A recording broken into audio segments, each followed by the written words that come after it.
Now, hi everybody, and thank you for coming along tonight. So we are first up going to talk about Gale Newspapers, which is one of the perks of being a member of the New Zealand Society of Genealogists. So I'm just going to click on. I figured the best way to do it would be to show you. To get into Gale Newspapers, you do need to be logged in. So you'll notice at the top here, I am logged in. And if you want to get in there quickly from the home page, you just scroll down a bit and there is the Gale Newspapers link here on the quick links. Otherwise, you might be in something else like the overseas resources. You can come to here on the menu and click on there, but I'll just give you a little example that if you're in the overseas resources, you can just click on the link on the side. So it brings you to a page and you have some guidance. Now you can click to pick one of these collections, or you can just go for all of them. I tend to go for all of them because, of course, the second you click into Gale, it gives you the option of all of them. And so I tend to click on the cross search. There's a lot of clicking here to get into what you're looking for. So this is the screen that lets you search across all of them.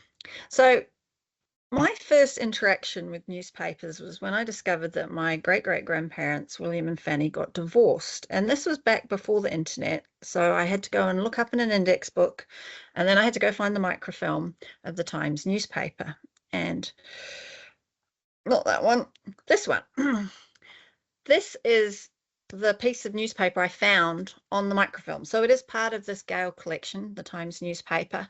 And I'll give you a second to just have a read through it. Basically, she ran off with the family doctor, went to Dublin for a bit, and then they apparently went to Australia, although later I discovered they came out here to New Zealand. My favourite bit, and the bit that the rest of the family have always enjoyed reading, is Mr. Venn met them at the docks as they were about to embark and gave Mr. Ebbs a sound thrashing. Decree nisi with costs. So this is a very succinct version of the events that happened. And for the longest time, that's all I had. But of course, having access to the Gale newspapers means that I can find more. So if we go back onto the search page and we search Venn Ebbs, and you can tell I've done this before, but this is what it is, we come up with some search results. And of course, the first one up there says Court of Divorce. Now, it will automatically sort them by relevance. You might be like me, especially when there's only 15 results and you just want to see the oldest one first. Now, the oldest one is significantly before their divorce. But one of the really cool things on this is that you can click on this little button here. I know we kind of have a similar thing on Papers Past, but it'll give you a little snippet preview of what the article says. Now, one thing I noticed from searching Venn Ebbs is that there are a lot of ones that say Webb. So if Webb is a family name that you have, you might like to search for Ebb as well, or W Ebb, because of the way that the OCR, the optical character recognition, is reading that newspaper. Now, we do have a Getting It Right on searching newspapers, which has a lot of hints on the language that you should use when you're actually searching them. But if we scroll down and we want to get into 1969, we'll see that there are various articles, the law notices, the unfaithful wives, the court for matrimonial causes, which we've already seen, and some of it just ending up in the general news. Now, I've already opened up an image of one of them, and this is a London newspaper called The Standard. And you can see over here it's highlighting the text, which gives us more information. Now, on my big computer, I could blow this up so you could actually read it.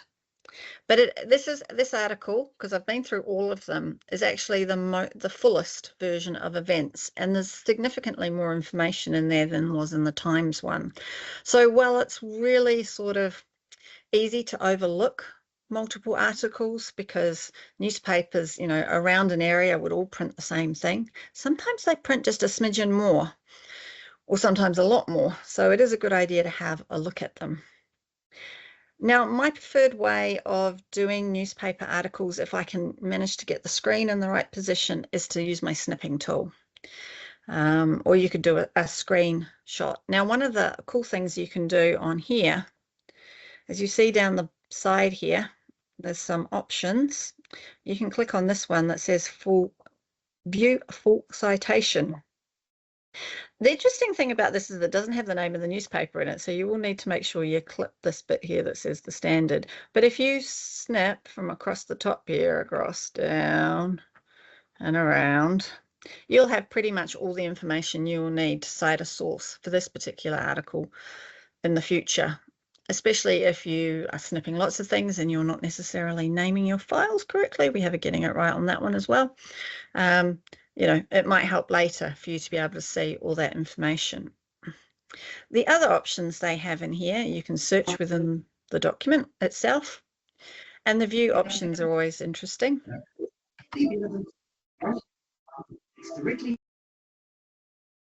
If you click on the plain text one, and you can have it by itself, or you can have it side by side with the document, you could conceivably keep pressing the plus sign,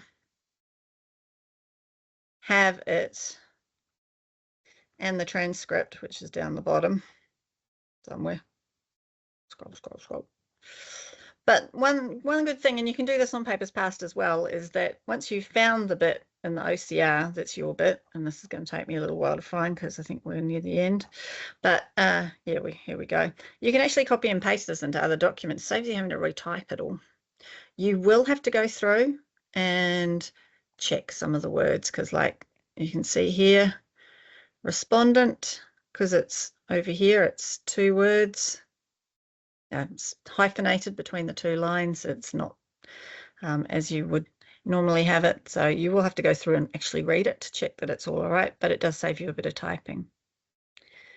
So that's the sort of basic once you're into Gale newspapers. But what's interesting is also what you can find in the advanced search. So of course, sometimes you'll be searching for something and it will have too many search results. In fact, I came up with an example that I was going to give you all because I found this quite amusing. Tom Jones. Now, if you put in Tom Jones in inverted commas, just because you want the words in that order, you'll discover, apart from anything else, that there are newspaper articles in here from like 2006. So this database actually covers some really modern newspapers. And if you're looking for more recent history of your family in the UK, for the most part, this might be a place to do it. Also, if you're wanting to write about Tom Jones or trying to remember when you went to see Tom Jones as a teenager, this might have an article about something that you went to or did if you spent time in the UK. But of course, we've also got 29,500 results, and we want to be able to narrow that down. So there are filters over here, but let's just go and have a look at the advanced search. So we have, you know, these boxes here. You generally want to stay in keyword because none of these really are going to be much use to you.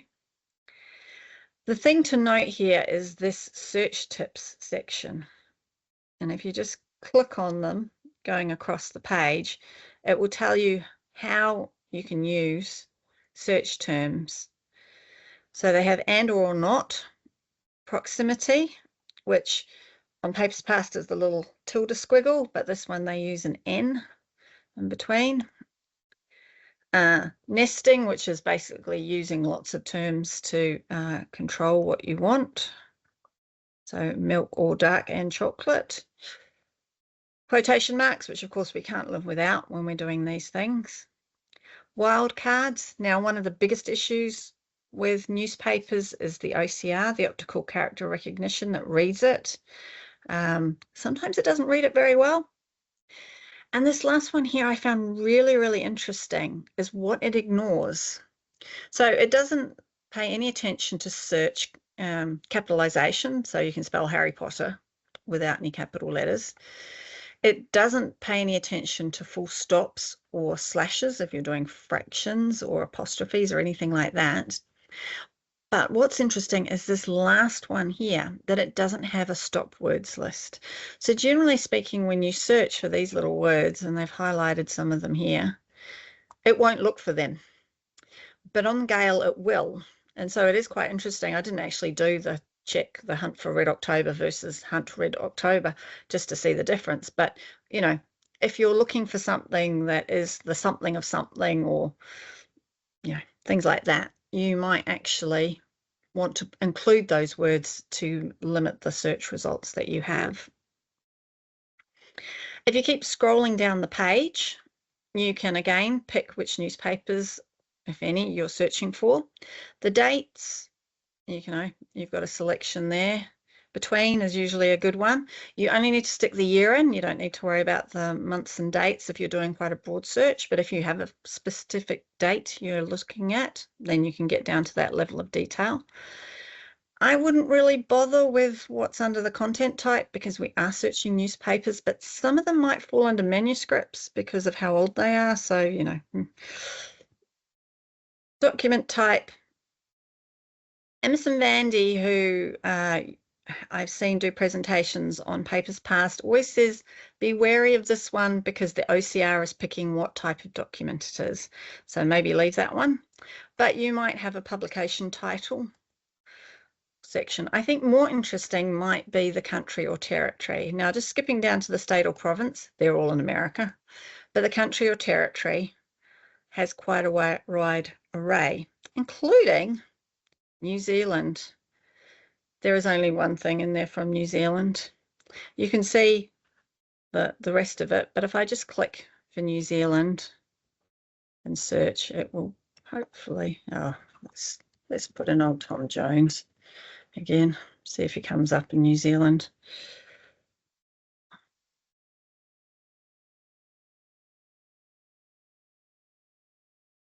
This is where we all sit here and looking at the screen going, why is nothing moving?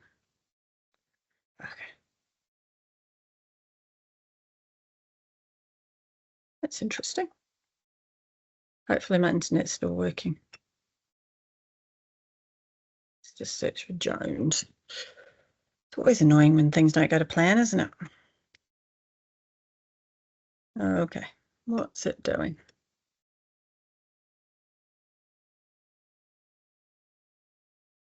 I am just going to go out here and search for Tom Jones again and see if it will. Now, this is a glitch on my end tonight, I think. Hopefully not with the Gale Newspapers itself. Here we go, we're getting some results. So over here we have publication date, and you can actually search within the results you have if you find another term that you want to narrow it down. The topic finder is quite entertaining.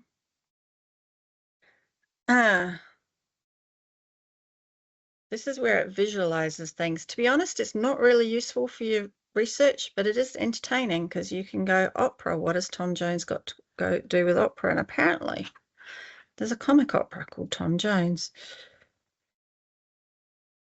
Tom Jones in concert, etc., etc. So this is just, to me, a bit of fun.